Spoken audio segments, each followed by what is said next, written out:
Hello, Tar Heel Nation. Welcome back to another episode of UNC Hoops Talk podcast. I'm your host, Dan DeWitt. We're trugging through. We're back. Another episode of the UNC Hoops Talk podcast. Like I said, trying to stay weekly here, coming back at you after a couple of tough losses. We get Cole Anthony back. We think, we're finding our groove.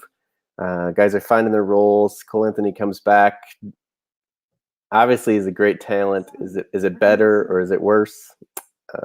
And yeah, I even get interrupted here when the kids are napping. So I thank you for joining in. I don't know how much we got to talk about today, but we do have the Duke preview coming up, so we'll get to that.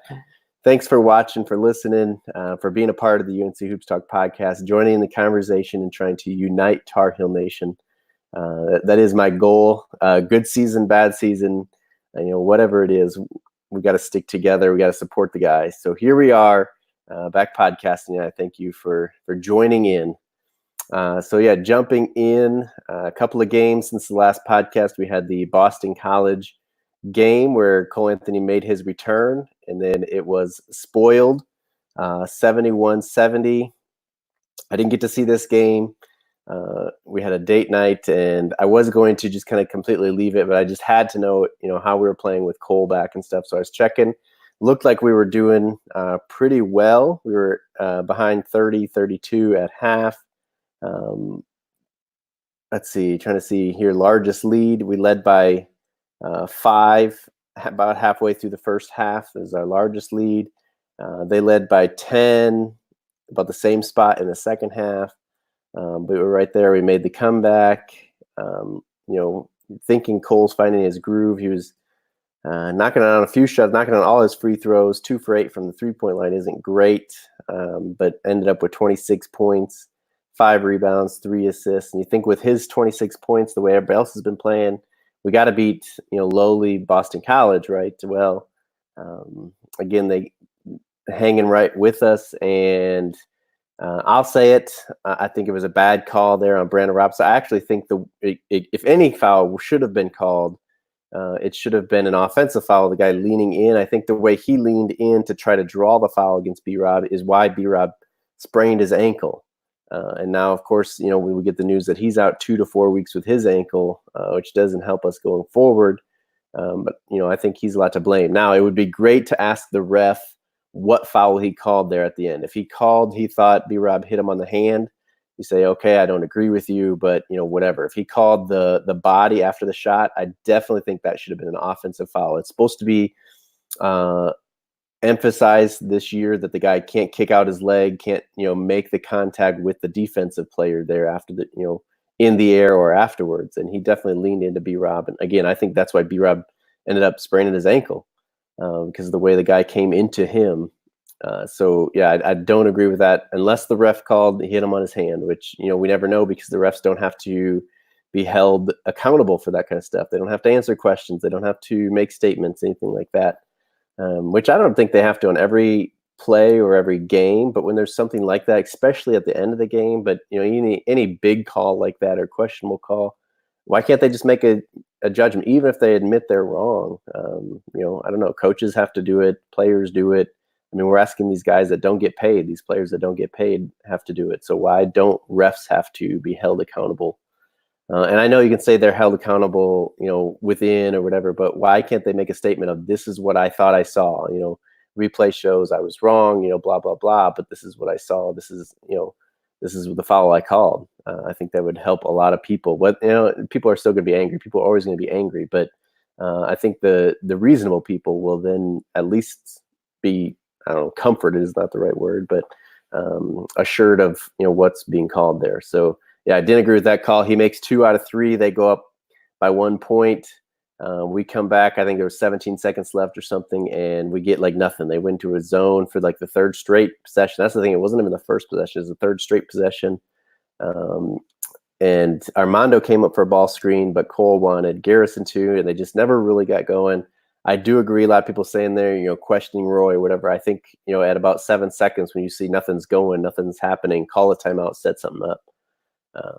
But it is what it is. The thing is, we didn't even need a 3. We got a badly contested 3-pointer, but I mean, we could have drawn a foul. We could have, got a 2-pointer, won the game.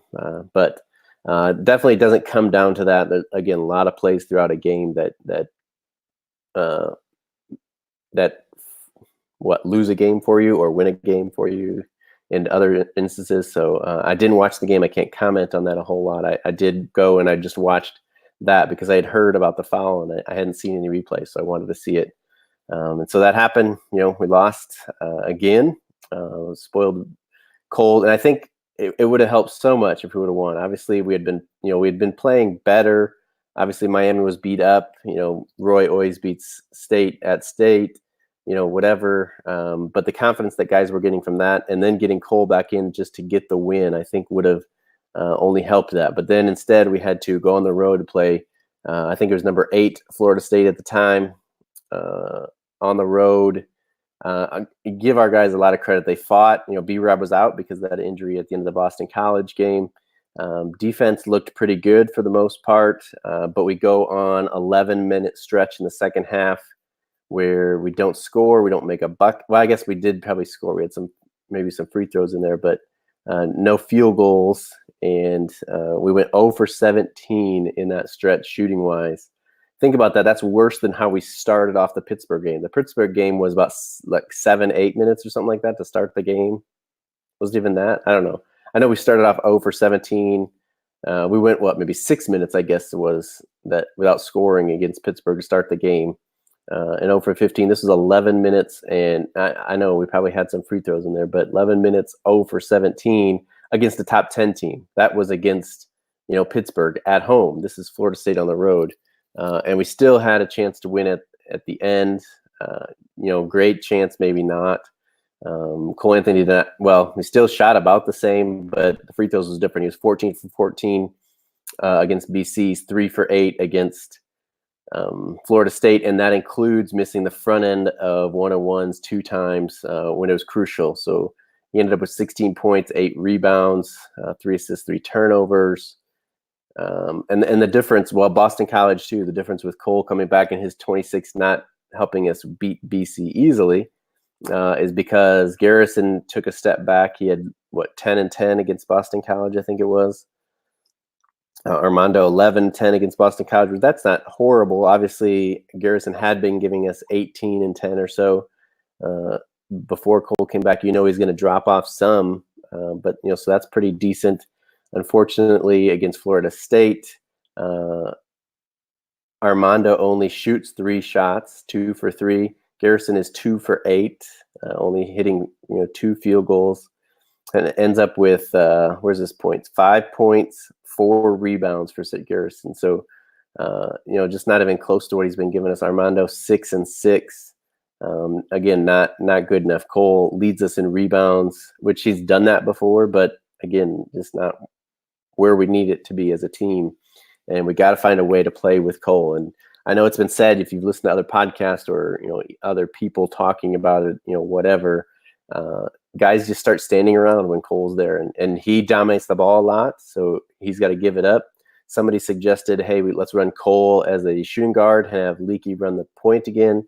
It's worth a shot at this point. It's somehow we just got to get guys cutting. And there was a good tweet from Brian Ives on Twitter. If you don't follow him, great Twitter. Works at ESPN, the stat guy. And because people were saying, we don't throw it, we don't go inside as much, we don't get the post up with Cole in. And, that's why Garrison's numbers are down. And we actually get more post ups with Cole Anthony per game. It wasn't a significant change, but what we miss out on are the cuts, the layups we got. We've been seeing guys, even Playtech, getting in, getting layups off of back doors and just cutting. And our big guys have shown they can pass off of that when you're cutting, and that's what we miss, because Cole Anthony, then guys are watching him, and we need room for him to drive, which is harder with 2 bigs. Last year we had Luke that stepped out and opened it up for Kobe. He could drive a lot easier and a lot more space, so we don't have that with Armando and Garrison down low, the 2 bigs. So yeah, we got to find our spacing so that there is room for Cole. Obviously, if guys are cutting, it takes away room that Cole can drive, but it can't just all be Cole Anthony. We figured that out by now. We can't just stand and watch him. It's not going to be good enough. So, we got to find places where guys cut. We got to find times when Cole can drive. We got to find, post ups and then, cut off of that, all that stuff. I guess the bright spot in Florida State was Christian Keeling. He was pretty aggressive, 18 minutes, shot 5 for 10.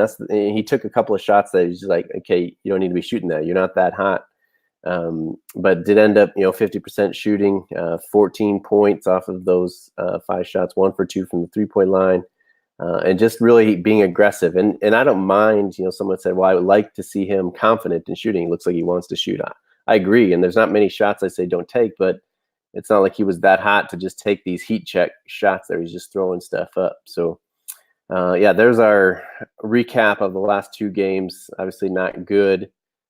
Again, give the guys credit against Florida State. They were on the road without B-Rob, and they fought hard. Defense was good. Again, it's just the offense and those runs. We cannot have 11 minutes without a field goal and go 0 for 17 in the stretch. It just can't happen.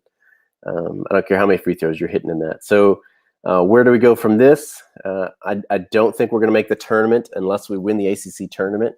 I don't think we're going to win the ACC tournament unless we can get off of that Tuesday. Right now in the standings, we are dead last. We're tied for Miami and Wake Forest, but for whatever reason they're ahead of us. I don't know why we don't have the tiebreaker with Miami, but maybe it's not even alphabetical order. So I don't know. Not that matters, but we have to get up kind of in the middle. I believe it's the bottom 4 teams play on Tuesday. So that's us, Wake Forest, Miami, Notre Dame. We got to get up into right now. Virginia Tech, Boston College, and Georgia Tech are 5 and 7. Pitt and Clemson are both, and NC State, I guess, are 5 and 6 right now. So we got to get somewhere kind of up in that middle and get off of that. And then we obviously have to go on a run, which you don't know, can this team even win 4 ACC teams in a row to win the ACC tournament? But obviously that gives us the best chance. So that's where we need to get to. Probably means we need to be close to 500, 8-9 wins in the conference. So that means we need 5 to 6 more. What's left? We got 9 games left in the ACC schedule, or in our schedule altogether here. We got Duke, which we'll talk about here in a minute, coming up on Saturday. We got Wake Forest, or it's at Wake Forest, Virginia, at Notre Dame, at Louisville, NC State at home, at Syracuse, Wake Forest again, at Duke. So if we need 5 to 6 of those, you hope we can beat. Again, we've said it before, and I'm not forgetting it, but there's no given win for this team in the ACC on any given night. We have to play, really well to beat anybody. But out of those teams, obviously Wake Forest, that would be 2. Hopefully we can beat, it is at Notre Dame, but hopefully we can beat Notre Dame. They're a bottom team. I think we could beat Virginia at home, just with their struggles this year. We know what we've struggled, but we're going to play a lot more similar style to them, so it's not going to be as much of adjustment. But both Wake Forest games, Virginia, Notre Dame, that's 4. If we can beat State at home, that's 5. Syracuse is on the road. They're playing better as of late. That would be 6. Otherwise, we're going to have to beat Louisville at their place or one of the Duke games. So, even getting close to 500, 8-9 wins out of our 20 in the ACC is going to be tough for us this year to get off of that the Tuesday games in the ACC tournament. So I don't know. It's obviously we haven't seen many seasons like this. I went through the 8-20 season. I remember it. And it wasn't pretty. This one, we can say at least we have injuries, but it doesn't make it any more fun or pleasant, anything like that. So we chalk it up and we keep fighting and come back next year. But it's again, I don't think we can just forget about this year either. So we'll keep fighting with the guys, and that includes this Saturday. We got Duke coming to Chapel Hill. It'll be on ESPN. It is a 6 p.m. Eastern tip. Duke right now, I believe, is like number 10 in the AP poll. If not, they're somewhere in there. I think they're still top 10. I believe they're right at 10, but going to be a big time challenge. You look at just kind of the numbers and matchups, and it's like, where do we have the advantage? Cole Anthony, I think can be more explosive, definitely a better scorer than Trey Jones, but Trey Jones being known as the defender, I don't think he's that great of a defender. I think he's a good on-ball defender, but I think a lot of it now is reputation, and he gets calls. So how is Cole going to handle that? We know early in the season we saw Cole kind of getting on refs about every call and people making comments to that. When Trey Jones gets a couple of questionable calls against Cole Anthony, how is he going to respond? And what is he going to be able to get away with guarding Cole Anthony? So there's one inside, Vernon Carey having a good season this year is, I think Garrison can hold him a little bit, but we've also seen how Garrison has to extend so much energy on the offensive end. It takes away a little bit from his defense, which I think we can afford, but maybe not against Vernon Carey. So that'll be interesting. And Baycott's gotten into foul trouble. Can he guard him a little bit without getting into foul trouble? We know that Justin Pierce isn't going to be able to hold him. Maybe it's a game where we can get Huffman a few minutes, but we just don't have the bigs either, so we can't get in foul trouble. But yet we gotta slow him down. Duke shoots the 3 ball probably more, besides Carey, probably more efficiently than they do the 2 ball. So how do we guard that, especially if Carey is starting to get guys in foul trouble or score down low? Guys are helping off to help him. It opens up their 3-point shooters. Stanley, I don't know how close Wendell Moore is coming back for them, but Matthew Hurt can knock stuff down from out there. Even Vernon Carey can hit the 3. I'm not worried about Trey Jones hitting the 3. He can get lucky, but he's not the 3-point shooter we're worried about. But it's just kind of like, where do we have the advantage? And it's going to come down to, we got to play tough defense. We're going to have to slow the ball down. I know this is us talking about the Tar Heels, which is just crazy, but we're going to have to slow the ball down and, slow them down and take it one possession at a time. Obviously, this is a rivalry where we say, you throw everything out, you throw the records out the books, and it's at home. So hopefully we can stay close. And, we play them tight through the first half. And then just like Florida State, though, we were right there. I think we even had it was an 8-point lead. And then right before half, they went on 9-0 run to take a 1-point lead into half. We can't have that last 4 minutes there, or obviously the last 4 minutes of the game is where we've struggled closing people out. And obviously we're playing big minutes with our main guys, so that's becomes a struggle. But hopefully the crowd and obviously it being a Duke game gets guys going, and we're ready for Duke on Saturday. It'll be interesting. Of course, we'll be watching and cheering the Heels on, but that's what we got coming up there. And then following that will be a Tuesday game. It's at Wake Forest. It is on ACC Network at 8 p.m. Eastern. And again, that's at Wake. And again, one of those games, if we're going to get out of that bottom 4, we have to get a win. But I think we would have said that about Boston College. We would have said that about Clemson. We would have said that about, Pittsburgh games, Georgia Tech games. So we kind of know how that's going. So, we'll see what happens on Saturday and then the following Tuesday. And we should have a podcast coming to you after that Wake Forest game on Tuesday. I know I go take a trip and I'll be out of the country even for the Virginia game and the Notre Dame game. I leave on Thursday, get back on Tuesday after Notre Dame game. So I'll miss those 2, but we'll get a podcast out hopefully before I leave on that Wednesday, next week Wednesday. And then after the Notre Dame game as well, leading up to the Louisville game. So hopefully Gil will be able to help me out there, and we'll get stuff up and going. And we'll see what we can do for you. But we're gonna try to slug it out here through this season and keep uniting Tar Heel Nation. I know it's not as pleasant and all that stuff, but we got to stick with our guys. So that's what I got for you this week. I think that's it. We'll check, make sure there's I don't have any comments here on YouTube. So thank you again, guys, for listening. I will see you again next week. Until then, go Heels.